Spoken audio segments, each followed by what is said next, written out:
Hello guys, welcome back to my channel. నేనైతే ఇంకొక Meesho and Insta trending శారీని అయితే మీ ముందుకు తీసుకొచ్చానండి.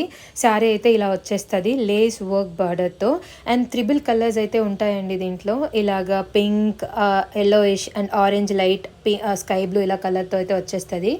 ఇదైతే చాలా బాగా అనిపించింది నాకు. బట్ నేను తీసుకున్న తర్వాత జస్ట్ నేను 4 రేటింగ్ ఇస్తున్నాను అంతే అండి. ఎందుకంటే కొంచెం అంటే ట్రాన్స్పరెంట్ అని అనిపించింది నాకు. సో 100% కరెక్ట్ రివ్యూ ఇవ్వాలి అన్నట్టండి. బికాజ్ నేనైతే చాలా మోసపోయాను. ఇన్స్టా రీల్స్ అవన్నీ శారీస్ పోస్ట్ చేయడం, తర్వాత please comment for the link అనడం, వేరే లింక్ పోస్ట్ చేయడం, అలా చాలా మోసపోయాను. అలా అంతా చెయ్యొద్దు అన్నట్టు చూడండి, నేను యూజ్ చేసి ఆ సారీ నేను యూజ్ చేశానండి. బ్లౌజ్ కూడా స్టిచ్ చేయించుకున్నాను. అందుకనే 100% రివ్యూ ఇవ్వాలన్నట్టు మీకు రివ్యూ అయితే ఇస్తున్నాను. ఇవైతే నేను పర్సనలీ కొనుక్కొని యూజ్ చేసి మీకు రివ్యూస్ ఇస్తున్నవండి. ఎలాంటి ప్రమోషన్ వీడియోస్ కాదు. నాకు